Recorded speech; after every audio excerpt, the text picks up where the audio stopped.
오늘 하나님께서 저와 여러분에게 주시는 하나님의 말씀은 누가복음 18장 9절에서 14절 말씀으로 예수님께 의롭다 인정받는 성도가 되라 하십니다. 예수님께 의롭다 인정받는 성도가 되라 하십니다. 이러한 제목으로 하나님의 말씀을 선포하겠습니다. 이 말씀이 선포될 때 말씀을 듣는 여러분들에게 성령님이 임재하셔서 예수님께 의롭다고 인정받는 성도들로 변화되는 역사가 일어나기를 소망합니다. 사랑하는 성도 여러분, 오늘 성령의 감동으로 기록된 본문 말씀을 통하여 하나님께서는 예수님께 의롭다 인정받는 성도가 되라 하시면서 두 가지를 실천하라고 요구하십니다. 그러면 우리가 예수님께 의롭다 인정받는 성도가 되기 위해서 실천해야 할 두 가지가 무엇일까요? 첫째로 예수님께 의롭다 인정받는 성도가 되려면 자기 의를 자랑하지 말라 하십니다. 오늘 성경 본문 말씀 누가복음 18장 11절에서 12절에 이렇게 말씀하십니다. 바리새인은 서서 따로 기도하여 이르되 하나님이여, 나는 다른 사람들 곧 토색, 불의, 간음을 하는 자들과 같지 아니하고 이 세례와도 같지 아니함을 감사하나이다. 나는 일해에 2번씩 금식하고 또 소득의 11조를 드리나이다 하고. 아멘. 바리새인은 분리된 자, 구별된 자, 이러한 뜻을 가지고 있습니다. 바리새인은 율법을 공부하고 철저히 지키는 사람으로 유대인들에게 존경을 받았던 계층의 사람들입니다. 당시에는 서서 기도하는 것이 일반적이었습니다. 지금도 이스라엘에 가면 서서 기도하는 사람들을 볼 수 있는데, 특히 지금도 남아있는 그 성전의 서쪽 벽, 그 통곡의 벽이라고 하는 곳에 가면 사람들이 그 벽을 붙잡고 서서 기도하는 것을 볼 수가 있습니다. 본문 말씀에서 보면 바리새인은 다른 사람들처럼 서서 기도했다고 하십니다. 그리고 바리새인이 다른 사람과 떨어져서 따로 기도했다고 하는데 왜 따로 기도했을까요? 그 이유가 바리새인의 기도에 잘 나와 있습니다.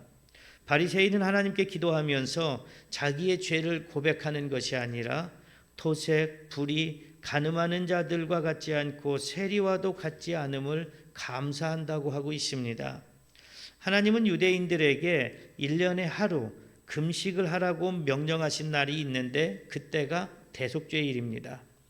그런데 바리새인은 일주일에 2번 금식을 한다고 말하고 있습니다. 월요일과 목요일에 저는 금식합니다 하면서 자랑을 합니다. 세상에서 완전히 거룩해져서 죄가 없는 사람은 없습니다. 우리는 다 죄 가운데 살고 있습니다. 그런데 바리새인은 자신이 완전히 거룩하고 죄가 없는 사람처럼 기도하고 있는 것을 보고 있습니다.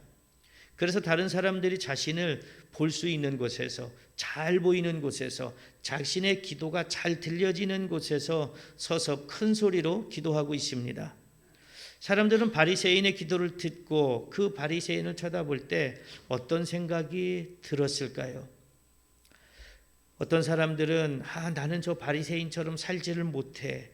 나 저 바리새인의 기도를 들으니까 내 신앙생활이 한없이 초라해져.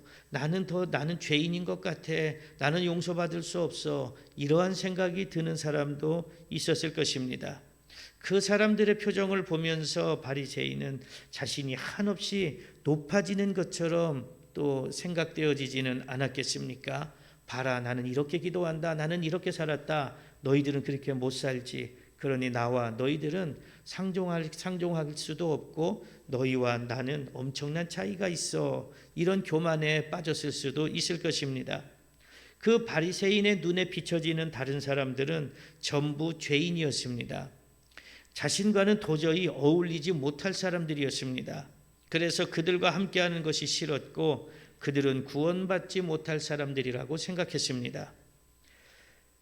이스라엘에 가면 이 종교인들만 사는 동네가 있습니다. 그들은 안식일을 철저히 지킵니다. 지금도 금요일 해질 때부터 토요일 해질 때까지 안식일을 철저히 지키고 스마트폰도 사용하지 않고, 그때가 되면 원래 그들은 스마트폰을 사용하지 않습니다. 그리고 무슨 소식거리가 있으면 우리는 문자로 다 알려주지만 길거리에 가면 게시판 같은 곳에 많은 프린트물이 붙어 있습니다. 그러면 뭐 랍비 누가 죽었다, 무슨 일이 있다, 무슨 일이 있다, 이제 그런 것들을 확인하게 됩니다. 근데 그 종교인들이 사는 마을을 성지순례를 가다 보면 어쩔 수 없이 지나갈 때가 있습니다. 뭐 성지순례를 가면 시간이 촉박하고 하니까 뭐 주일 안식일 할 거 없이 성지순례를 다니는 사람들이 있는데 그 앞을 지나갈 때가 되거나 아니면 그들이 이제 회당에 갈 때 그 성지순례객들을 마주치고 차량들을 마주치면 막 손가락질하면서 소리칩니다. 샤밧 샤밧 하면서. 그게 뭐냐면 샤밧이 안식일이라는 말이잖아요. 안식일이라는 거예요. 안식일 날 니들 어디 다니냐는 겁니다. 그래서 심지어 어떤 사람은 달리는 차에 돌멩이를 던지기도 합니다. 안식일 날 왜 너희는 예배 안 드리고 왜 돌아다니냐 이겁니다. 그들의 눈에 성지순례객들이 어떻게 보일까요? 저 구원받지 못할 인간들, 저 죄인들 이렇게 보이지 않겠습니까? 안식일도 지키지 않으니까 그들의 눈에는 다 죄인입니다. 이 바리새인의 눈에 나는 이렇게 신앙생활하고 나는 이렇게 하나님을 잘 섬기고 나는 이렇게 하나님 앞에 드리는 게 많고 나는 일주일에 2번씩 하니까 나는 구원받을 사람이고 나는 의인이고 그렇지 못한 저 사람들은 죄인이다. 그렇게밖에 보일 수가 없습니다. 지금도 그들은 자신들만이 율법을 완벽하게 지키고 있다고 생각합니다. 그러니까 지금 이스라엘에 사는 그 정통 유대인들은 자신들만이 율법을 완벽하게 지키고 자신들만 거룩하게 살고 있다고 영적 교만에 빠져서 살아가고 있습니다. 바로 바리새인이 오늘 본문 말씀에서 바리새인이 그런 삶을 살고 있는 사람입니다. 바리새인은 자기보다 율법을 더 잘 지키는 사람이 없다는 종교적 교만, 영적 교만에 빠져 있었던 사람입니다. 그런데 교회 안에도 이 바리새인처럼 또 지금 이스라엘에 살고 있는 그 종교인들처럼 종교적 교만과 영적 교만에 빠져 살고 있는 사람들도 있습니다. 그 사람들은 어떤 사람들일까요?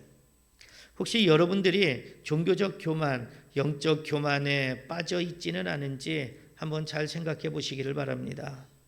종교적 교만과 영적 교만에 빠져 있는 사람은 자기가 신앙생활을 오래 했다는 이유로 다른 성도들을 가르치려고 합니다. 그리고 자기 기준으로만 판단하려고 합니다. 말씀의 기준이 아니라 내가 해보니까 이렇게 해야 돼, 이렇게 해야 돼. 그것이 신앙의 기준인 것처럼 얘기합니다. 또 교회의 직분이 권력인 것처럼 생각합니다. 그리고 다른 사람들보다 나는 기도를 더 많이 해. 다른 사람들보다 나는 몇 배를 더 기도 많이 해. 이렇게 생각하면서 기도하지 못하는 이들을 정죄하는 사람들입니다. 성경을 많이 읽고 말씀을 많이 외우고 있다고 자랑하는 사람들입니다. 나는 성경을 몇 독했는데 100독했는데 1000독했는데 그러면서 성경을 잘 많이 읽지 못한 사람들을 정죄합니다. 자기가 받은 은사가 최고인 것처럼 생각해서 다른 성도들을 무시합니다. 그리고 교회에서 좀 더 많은 헌신을 했다고 그렇지 못한 성도들을 정죄하는 사람들입니다. 교회에서 작은 것도 크게 부풀려서 자신을 나타내고 자신을 드러내려고 하는 사람들입니다. 또 말씀은 열심히 듣고 열심히 아멘은 하는데 정작 세상에 나가서의 삶은 그렇지 못하게 사는 사람들입니다. 여러분들은 이 제가 말씀드린 것 중에 어느 곳에 속해 있습니까? 한 군데, 두 군데, 세 군데, 네 군데 속해 있는 분도 있을 것이고 아예 속해 있지 않다고 생각하는 분도 있을 것입니다. 여러분들이 이런 종교적 교만과 영적 교만에 빠지지 않기를 소망합니다. 종교적 교만과 영적 교만에 빠져 있는 바리새인의 기도는 자신을 돌아보는 기도가 아니었습니다. 다른 사람들과 비교하면서 자기의 의로움을 자랑하기 위한 기도였습니다. 사람들이 보기에 바리새인은 거룩하고 신실한 것 같지만 정작 그 속은 온갖 더러움으로 가득 차 있습니다. 교회 내에서 아까 말씀드린 그러한 영적 교만에 빠져 있는 사람들은 자기를 돌아보는 기도를 하지 않습니다. 기도를 한다 해도 형식적으로 대충 자기를 돌아보는 것 같이 하다가 결국에는 자기를 드러내고 하나님께 내가 원하는 것만 요구합니다. 그러다 보니까 교회 안에서 한없이 교만해질 수밖에 없고 낮아지고 섬김을 볼 수가 없습니다. 그런 사람들은 다른 사람들과 비교하고 내가 더 높은 자리에 올라가야지, 내가 교회에서 더 높은 존경을 받아야지라고만 생각합니다.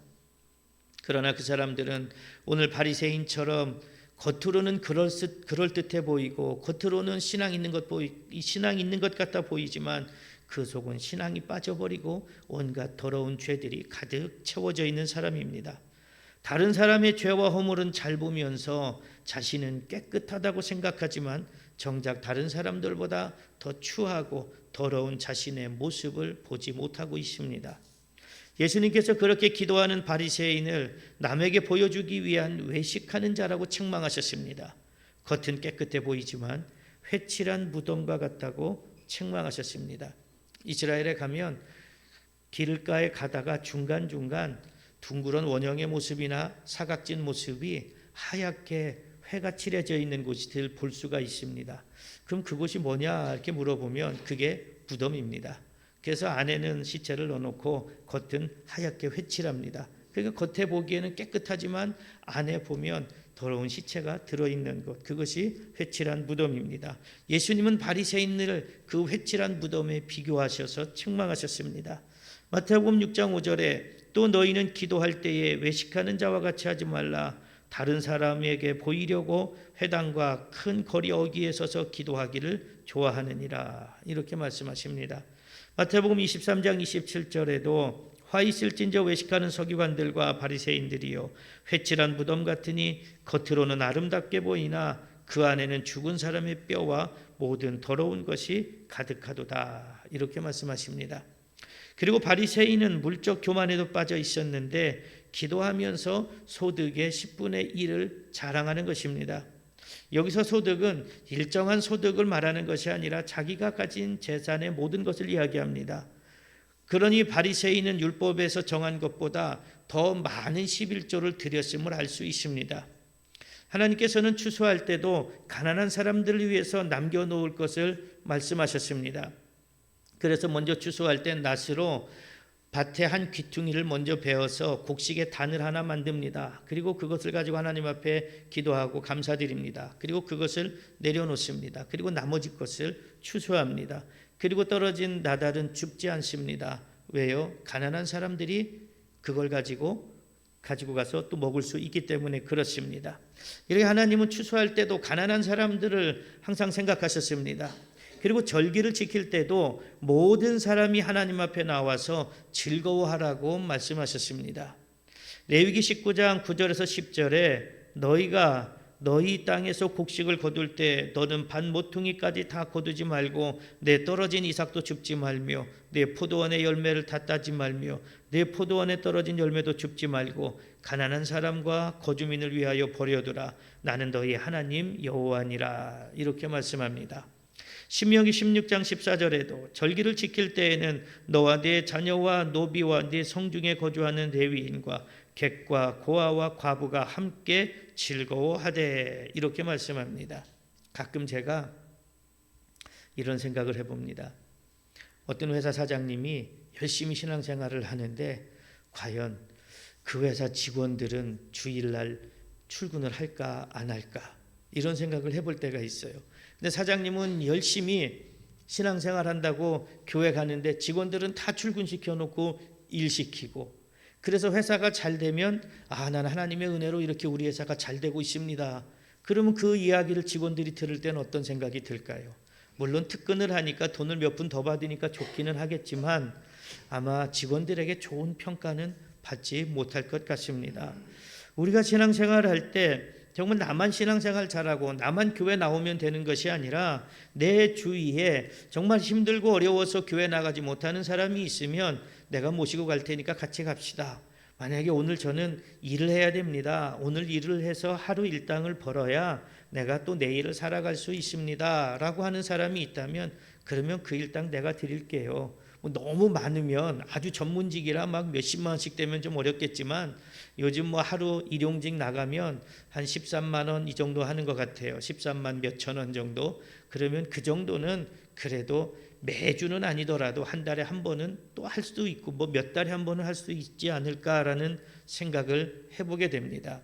그런데 그렇게 상황이 어려워서 나는 교회 가고 싶지만 상황이 안 돼서 교회 가지 못하는 사람들을 나는 잘 차려입고 교회 오면서 아이고 저 교회도 안 가고 뭐 하고 있어 라고 속으로 정죄한 적은 없었는지 그런 생각을 한번 해보게 됩니다. 여러분들은 어떠셨습니까? 오늘 교회 오면서 정말 교회 가고 싶은데 아직 상황 때문에 교회 가지 못하는 이들을 위해서 한 번 더 기도해보고 생각해 보신 적은 없으셨습니까? 여러분들이 주일날 나만 기쁜 마음으로 주님 앞에 오는 것이 아니라 교회 가고 싶지만 사정상 못 오는 그들과 함께 기쁜 마음으로 교회에 올 수 있는 성도들이 되시기를 소망합니다. 우리는 말씀을 많이 알고 있습니다. 말씀을 많이 듣습니다. 제가 1년에 설교하는 게 500번이 넘습니다. 그러니 저는 또 얼마나 말씀을 많이 알겠습니까? 그런데 감사하게도 다 잃어버리는 은사가 또 있습니다. 제가 가끔 물어보잖아요. 지난 주일 설교 제목이 뭐였습니까? 그러면 99.9%는 대답을 못합니다. 하나님의 은혜죠. 잊어버리니까 또 그 말씀을 가지고 설교할 수 있는 거죠. 우리는 말씀을 많이 알고 있다고 해서 내 삶이 사라지는 것이 아닙니다. 율법도 마찬가지입니다. 바리새인이 율법을 많이 알고 있다고 해서 율법대로 사라지는 것도 아니고 잘 지켜지는 것이 아닙니다. 말씀을 조금만 알고 있어도 그 말씀대로 살려고 할 때 비로소 하나님이 기뻐하십니다. 그런데 오늘 바리새인은 자기는 율법을 많이 알고 있고 율법을 잘 지키고 있다고 자부하지만 정작 이웃을 생각하지 않았습니다. 나를 자랑하고 내 의는 나타내지만 고통받는 이웃, 어려운 이웃, 내 기도 한마디에 상처받을 수 있는 이웃들은 생각하지 않았습니다. 그런데 하나님이 원하시는 것은 부자를 위한 것을 원하시는 것이 아니라 가난한 자, 억울한 자, 억눌린 자, 힘없는 자 그들을 돌보라는 것이 하나님의 뜻입니다. 그런데 바리새인의 기도는 어떻습니까? 자기만 자랑하고 자기 것만 드러내고 오히려 그런 어려움에 처해 있는 사람들을 정죄하는 기도였습니다. 이렇게 종교적, 영적, 물적으로 교만해져서 자기 의에 빠지면 말씀에 순종하지 않습니다. 아무리 말씀을 많이 들어도 입으로는 아멘은 하지만 정작 내 욕심이 앞섭니다. 내 자존심이 앞섭니다. 그러다 보니까 말씀에 순종하지 않습니다. 그러고 애써 합리화시킵니다. 저 사람보다는 내가 나으니까 하나님은 이해하시겠지. 그러나 하나님은 이해하지 않으십니다. 그 마음은, 그 생각은 회개가 없는 마음이고 회개가 없는 생각입니다. 영적 교만 그리고 물적 교만, 종교적 교만에 빠져 있는 사람들은 하나님 앞에 온전하게 회개하지 않습니다. 같은 기도만 하면서 나는 의인입니다 라고 자기 의만 나타내기 바쁩니다. 사랑하는 성도 여러분, 여러분들은 어떤 교만에 빠져 있으십니까? 나는 신앙생활을 잘한다고 하면서 다른 사람을 정죄하는 종교적 교만에 빠져 있지는 않습니까? 나는 다른 사람들보다 더 많이 기도하고 더 많이 말씀을 보고 지키고 있다는 영적 교만에 빠져 있지는 않습니까? 내가 가진 것을 자랑하면서 그것이 하나님이 주신 은혜라는 사실을 모르고 물적 교만에 빠져 있지는 않습니까? 여러분들이 종교적 영적 교만으로 영적 교만한 사람들이 되지 않기를 바랍니다. 물적으로 교만한 사람들이 되지 않기를 바랍니다. 스스로 의인이라고 생각하며 교만하지 않기를 바랍니다. 여러분들이 겸손한 신앙인들이 되어 예수님께 의롭다고 인정받고 사람들에게도 신실한 신앙인으로 인정받는 성도들이 되시기를 축복합니다. 둘째로 예수님께 의롭다 인정받는 성도가 되려면 죄인임을 고백하라 하십니다. 오늘 성경 본문 말씀 누가복음 18장 13절에 이렇게 말씀하십니다. 세리는 멀리 서서 감히 눈을 들어 하늘을 쳐다보지도 못하고 다만 가슴을 치며 이르되 하나님이여 불쌍히 여기소서 나는 죄인으로소이다 하였느니라. 아멘. 바리새인이 성전에 기도하러 갈 때 세리도 같이 기도하러 갔습니다. 같이 가지는 않았지만 비슷한 장소에 있었습니다. 바리새인에 비교하면 세리는 그야말로 보잘것없는 사람입니다. 세리는 로마의 식민 지배를 받던 유대 민족에게 세금을 걷어서 로마에게 상납하는 직업이었습니다. 로마는 자신들이 요구하는 만큼의 세금만 거두어지면 세리가 얼마를 더 거두어서 자기가 착복하고 하는 것에는 관심이 없었습니다. 자기들이 부과한 세금만 들어오면 되기 때문입니다. 그래서 세리는 로마에서 요구하는 것보다 더 많은 세금을 거두어서 자신의 부를 축적했던 사람들입니다.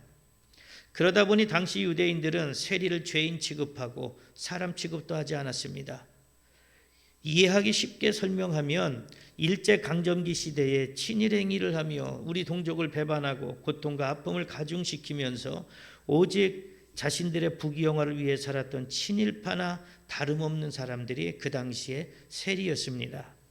그러니 같은 유대인이지만 동족의 피를 빨아먹고 사는 세리를 얼마나 미워했겠습니까? 사람 취급도 하지 않는 것은 어쩌면 당연한 것일 수 있습니다. 그런데 그 세리가 와서 성전에 와서 기도합니다. 바리새인은 성전 가까이 가서 당당하게 기도했지만 세리는 성전 가까이 가지도 못하고 멀리 서서 기도합니다. 당시 유대인들은 하늘을 바라보면서 기도하는 것이 일반적이었다고 합니다. 그런데 세리는 감히 하늘도 쳐다보지 못합니다. 하늘을 쳐다본다는 것은 기쁨의 표현이기도 하고 희망의 표현이기도 합니다. 그래서 사람들이 기쁜 일이 있을 때 자리에서 뛰어오르면서 하늘을 향해 소리를 지르기도 합니다. 무언가 희망을 가지고 새로운 결단을 할 때 저 하늘을 바라보면서 마음을 다잡기도 합니다. 하지만 슬픔을 당하거나 낙심해 있을 때나 희망을 잃었을 때 하늘을 보지 못하고 땅을 보게 됩니다. 지금 세리는 성전 가까이에 가지 못하고 하늘도 쳐다보지 못하고 기도합니다. 비록 세리로 살면서 돈은 많이 벌었을지는 모르지만 남들보다 조금 더 풍요로운 삶을 살고 있을지는 모르지만 자기 민족에게 손가락질을 당하고 사람 취급도 받지 못하는 자신이 얼마나 초라하고 자괴감이 들었겠습니까? 자기의 가족들, 특히 자녀들이 자기 친구들에게 따돌림을 당하고 손가락질을 당하는 것을 보면 얼마나 마음이 아프겠습니까? 그 아이의 미래가 불투명한 현실에 또 얼마나 좌절감이 들었겠습니까? 과연 이 세리는 어떤 마음으로 성전에 올라왔을까요? 먹고 살기 위해 어쩔 수 없이 세리가 되었는데 사람들은 그런 자신의 상황을 이해해 주기는커녕 죄인 취급을 하니 억울한 마음으로 성전에 올라왔을까요? 하나님, 저 억울합니다. 하나님 아시잖아요. 살아보려고 노력을 했습니다. 살아보려고 어쩔 수 없이 세리라는 직업을 가지고 있었는데 저를 죄인 취급하는 저 사람들 때문에 내 마음이 너무 아프고요. 그리고 내가 세리지 내 자식들이 세리입니까? 내 자식들에게도 손가락질하고 내 자식들을 핍박하는 저들을 하나님 벌해 주세요. 저들을 하나님 심판해 주세요.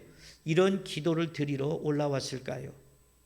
아니면 자신의 재산을 자랑하며 나도 하나님 저 바리새인 못지않게 하나님 앞에 헌금 드릴 수 있습니다. 헌금을 드립니다. 이렇게 자랑하기 위해서 올라왔을까요? 세리는 그런 것들 때문에 올라온 것이 아니라 자신이 죄인임을 고백하며 하나님의 용서를 구하기 위해 성전에 올라왔습니다. 그래서 세리는 하늘도 쳐다보지 못하고 자기의 가슴을 치며 하나님께 죄인임을 고백합니다. 하나님께 자신을 불쌍히 여겨달라고 기도합니다. 오늘 여러분들은 어떤 마음으로 교회에 오셨습니까? 자기의 의의를 나타내기 위해 오셨습니까? 자신이 죄인임을 고백하기 위해 오셨습니까? 아니면 매주 오는 교회이니까 아무 생각 없이 습관처럼 오셨습니까? 그러면 여러분들은 기도할 때 어떤 기도를 드리십니까? 바리새인처럼 자기 의의를 자랑하는 기도를 드리십니까? 세리처럼 자신이 죄인임을 고백하며 용서를 구하는 기도를 드리십니까? 여러분들이 죄인임을 깨닫고 하나님께 용서를 구하는 기도를 드리는 성도들이 되시기를 소망합니다. 본문 14절 말씀에 보면 예수님은 바리새인이 아니라 세리가 의롭다 하심을 받고 집으로 내려갔다고 말씀하십니다. 그러면서 자신을 높이는 자는 낮아지고 낮추는 자는 높아진다고 말씀하십니다. 회개는 말로만 하는 기도로 끝나는 것이 아니라 삶으로 증명되어져야 합니다. 그리고 열매를 맺어야 합니다. 세례 요한이 요단강에서 세례를 베풀 때 바리새인들과 사두개인들이 세례를 받으러 오는 것을 보고 독사의 자식들이라고 책망하면서 회개에 합당한 열매를 맺으라고 했습니다. 이 사람들이 얼마나 많이 성경을 보고 얼마나 많은 율법을 알고 있었겠습니까? 말씀을 보면서 얼마나 또 많은 아멘을 했겠습니까? 아멘이 무엇입니까? 맞습니다. 저도 그렇게 되기를 원합니다. 하나님의 뜻대로 되기를 원합니다. 이러한 신앙의 고백입니다. 그래서 여러분들이 아멘을 신중하게 하셔야 돼요. 그냥 무조건 아멘하면 안 됩니다. 아멘하는 순간 하나님과 나와의 언약의 관계가 체결이 됩니다. 회개하세요. 회개하세요. 어려운 이웃을 돌보세요라고 아멘을 하면 그것에 대한 열매가 맺혀져야죠. 온전한 주의를 성수하시기 바랍니다. 온전한 11조 생활을 하시기 바랍니다. 온전한 신앙의 생활을 하시기 바랍니다 하고 아멘하면 어떻게 해야 됩니까? 그대로 살아내는 내 열매가 맺혀져야 합니다. 그런데 우리는 아멘의 홍수 속에 살아가고 있습니다. 어떤 목사님들은 아멘을 유도하죠. 할렐루야를 하면 자동적으로 아멘이 나옵니다. 그리고 아멘을 유도하면서 억지 아멘을 뽑아내기도 합니다. 그런 아멘이 아니라 정말 내 마음속에서 우러나서 하나님 맞습니다. 제가 죄인입니다. 제가 한번 변화되겠습니다. 제가 말씀대로 살겠습니다. 하나님 말씀이 내 마음에 이루어지기를 소망합니다. 이 아멘이 나올 수 있어야 합니다. 그러면 아멘으로 한 것으로 아멘한 것으로 끝나는 것이 아니라 열매로 증명되어져야 합니다. 그러나 바리새인과 사두개인들은 말씀을 보고 율법을 알았지만 그의 삶에 회개가 없었습니다. 그리고 열매가 없었습니다. 바리새인들이나 사두개인들은 자신들이 죄인이라는 생각은 하지 않았습니다. 다른 사람들은 죄인이지만 자신들은 의인이라고 생각했습니다. 이 정도면 깨끗하지, 이 정도면 의인이지. 그렇게 그들은 영적 교만에 빠져 있었기 때문에 오히려 세례 요한에게 책망을 받았습니다. 본문 말씀에서 죄인임을 고백하는 기도를 드린 세리는 마음에 어떤 다짐을 했을까요? 자신이 죄인이기 때문에 그 죄에서 용서받으려고 하지 않았을까요? 그리고 이 죄만 용서해 주시면, 하나님 내 죄하고 더러운 죄만 용서해 주시면 내가 변화된 삶을 살겠습니다. 아니, 내가 지금부터 변화된 삶을 살아보려고 노력하겠습니다. 하나님 용서해 주세요. 이 기도이지 않았겠습니까? 그리고 그 다짐을 하지 않았겠습니까? 이렇게 예수님과의 만남은 삶의 변화를 가져옵니다. 우리가 예수님을 믿는다고 하고 주님 앞에 나옵니다. 그런데 삶의 변화가 일어나지 않는다면 예수님을 제대로 만난 것이 아닙니다. 바리새인은 하나님을 만나기 위해서 성전에 올라왔지만 바리새인은 하나님을 만나지 못했습니다. 그러나 세리는 감히 우러러 하늘을 쳐다보지도 못하지만 세리는 그곳에서 하나님을 만났을 것입니다. 아니, 하나님이 그를 만나 주셨을 것입니다. 우리는 신앙생활 한다고 하면서 교회에 나오고 또 기도하지만 과연 얼마나 많은 시간 예수님과 함께하며 예수님을 만나고 있습니까? 예수님을 만났다면 삶이 변화되어져야 하는데, 예수님은 만났다는 자랑은 하는데 삶이 변화되지 않는다면 그 사람은 예수님을 만난 것이 아닙니다. 예수님을 만나면 삶의 변화가 일어나고, 그래서 예수님께 의롭다 인정받은 사람은 그에 합당한 삶을 살아가게 됩니다. 그러므로 아무리 큰 죄를 지었어도 하나님께 죄인임을 고백해야 합니다. 회개해야 합니다. 그리고 회개에 합당한 열매를 맺어야 합니다. 그러면 하나님께서는 우리의 죄를 용서하시고 다시 그 죄를 묻지 않으십니다. 하나님께서는 독생자 예수 그리스도를 이 땅에 보내시고 우리의 죄를 대신해서 십자가에 달려 죽게 하셨습니다. 그렇게 예수님은 우리의 죄를 대신할 희생제물이 되셨습니다. 이제 누구든지 예수님을 구세주로 믿으면 구원을 받게 되어 있습니다. 하나님의 자녀가 되는 권세를 얻게 되었습니다. 그러기 위해서 내가 죄인임을 고백해야 합니다. 회개해야 합니다. 그리고 회개에 합당한 열매를 맺어야 합니다. 그래야 예수님을 통한 죄사함의 은혜를 받을 수 있습니다. 예수님께 의롭다 인정받고 하나님의 자녀가 되는 권세를 누릴 수가 있습니다. 여리고에 사는 세리장 삭개오는 예수님이 자신들의 마을로 지나가신다는 소식을 들었습니다. 이미 이 세리장 삭개오가 예수님이 어떤 분이라는 것은 이미 익히 들어서 알고 있었을 것입니다. 그런데 그 예수님이 자기 마을을 지나간다고 하니까 그 예수님을 만나고 싶었습니다. 먼 발치에서만이라도 그 예수님을 보고 싶었습니다.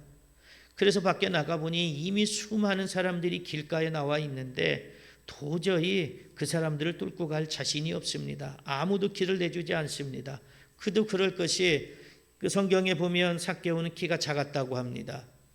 보통 사람들이 키가 작은 사람이 오면 내가 그 사람들보다 키가 크니까 그 사람을 앞으로 보내줄 수도 있죠. 그런데 이 사람의 직업이 뭡니까? 세리장입니다. 그러니까 이 사람에게 누구도 자비를 베풀지 않습니다. 오히려 뒤로 계속 밀쳐냅니다. 그러니 세리장 삭개오가 선택한 것이 무엇이냐? 돌아보니까 돌무화과 나무가 있습니다. 그곳에 올라갔습니다. 그곳에 올라가서 예수님이 오시는 것을 기다립니다. 그 마음이 어떤 기대감이 있었을까요? 그 마음이 얼마나 설렜을까요? 야, 내가 소문으로만 듣던 예수라는 사람이 이제 지나가고 있네. 저 지나올 것인데 내가 저 사람 한번 꼭 봐야지. 그 소문으로만 듣던 예수님이 우리 마을을 지나가는 이 기회를 내가 놓치지 말아야지. 몇 년 전인가요? 교황이 우리나라에 온 적이 있었습니다. 그때 서울에 얼마나 많은 사람들이 모여서 길가에 모여서 환호했습니까? 저는 별로 이해가 되지는 않더라고요. 그런데 그 교황을 환호합니다. 아마 이 예수님이 여리고로 오시는 그 모습이 그런 모습이지 않을까 싶습니다. 나무에 올라가서 예수님이 오시는 것을 기다리던 삭개오가 저 멀리서 예수님이 오시는 것을 봅니다. 그런데 그 예수님이 점점 자기에게 다가오시더니 삭개오야 내려와라. 내가 오늘 너의 집에 가서 좀 머물러야 되겠다. 이렇게 말씀합니다. 유대인들이 죄인 취급하는 세리장인 삭개오의 집에 예수님이 머무신다고 합니다. 누구도 상상하지 못한 것이었습니다. 사람들은 예수님이 죄인들의 집에 어떻게 들어갈 수 있냐고 수군거립니다. 삭개오는 예수님을 집으로 모시면서 얼마나 기뻤을까요? 얼마나 좋았을까요? 봐라, 야, 예수님이 우리 집에 오시지 않냐? 자랑하고 싶지 않았겠습니까? 내가 이 동네에서 그래도 돈이 있으니까, 명망이 있으니까 예수님을 모실 자격이 나는 충분해, 이렇게 생각하지는 않았겠습니까? 그런데 예수님을 자기 집에 모신 삭개오에게 심경의 변화가 일어났습니다. 세리장을 하면서 부자로 잘 살고 있던 삭개오에게 회개의 역사가 일어났습니다. 예수님을 만나자 비로소 자신이 죄인이라는 사실을 깨닫게 되었습니다. 그리고 그 삶을 돌이키는 결단을 통해 회개의 열매를 맺었습니다. 그때 예수님께서 삭개오의 집에 구원이 임했고 아브라함의 자손이 되었다고 말씀하셨습니다. 누가복음 19장 8절에서 10절에 이렇게 말씀하십니다. 삭개오가 서서 주께 여짜오되 주여 보내시옵소서. 내 소유의 절반을 가난한 자들에게 주겠사오며 만일 누구의 것을 속여 빼앗은 일이 있으면 네 갑절이나 갚겠나이다. 예수께서 이르시되 오늘 구원이 이 집에 이르렀으니 이 사람도 아브라함의 자손이미로다. 인자가 온 것은 잃어버린 자를 찾아 구원하려 함이니라. 아멘. 예수님을 우리 마음에 모시면 죄인임을 고백하게 됩니다. 회개하게 됩니다. 그런데 예수님을 내 마음에 모시려면 내 의지대로 되지 않습니다. 지식으로 되지 않습니다. 예수님을 내 마음에 모시려면 성령을 받아야 합니다. 성령이 아니고서는 예수님을 구주로 시인할 수가 없고, 성령이 아니고 내 이성으로서는, 내 세상적인 지식으로서는 예수님이 도저히 믿어지지가 않습니다. 고린도전서 12장 3절에 이렇게 말씀하십니다. 그러므로 내가 너희에게 알리노니 하나님의 영으로 말하는 자는 누구든지 예수를 저주할 자라 하지 아니하고 또 성령으로 아니하고는 누구든지 예수를 주시라 할 수 없느니라. 아멘. 요한복음 14장 26절에도 이렇게 말씀하십니다. 보혜사 곧 아버지께서 내 이름으로 보내실 성령, 그가 너희에게 모든 것을 가르치고 내가 너희에게 말한 모든 것을 생각나게 하리라. 아멘. 성경은 계속해서 요한복음 15장 26절에 이렇게 말씀하십니다. 내가 아버지께로부터 너희에게 보낼 보혜사 곧 아버지께로부터 나오시는 진리의 성령이 오실 때에 그가 나를 증언하실 것이요. 아멘. 사랑하는 성도 여러분, 여러분들은 죄인임을 고백하십니까? 회개의 기도를 드리고 계십니까? 회개에 합당한 열매를 맺고 계십니까? 여러분들이 성령 충만을 사모하시기 바랍니다. 성령 충만을 받으시기를 바랍니다. 그래서 예수님을 구주로 고백하여 죄인임을 시인하시기 바랍니다. 회개의 기도를 드리시기 바랍니다. 그리고 회개의 열매를 맺으시기를 바랍니다. 여러분들이 세리처럼 하나님과 사람들 앞에서 자신을 낮추며 회개하는 겸손한 신앙인들이 되시기를 소망합니다. 그래서 예수님께 의롭다고 인정받는 복된 성도들이 되시기를 축복합니다. 사랑하는 성도 여러분, 오늘 성령의 감동으로 기록된 본문 말씀을 통하여 하나님께서는 예수님께 의롭다 인정받는 성도가 되라 하시면서 두 가지를 실천하라고 요구하셨습니다. 그러면 우리가 예수님께 의롭다 인정받기 위해 실천해야 할 두 가지가 무엇이었습니까? 첫째로 예수님께 의롭다 인정받는 성도가 되려면 자기 의를 자랑하지 말라 하셨습니다. 둘째로 예수님께 의롭다 인정받는 성도가 되려면 죄인임을 고백하라 하셨습니다.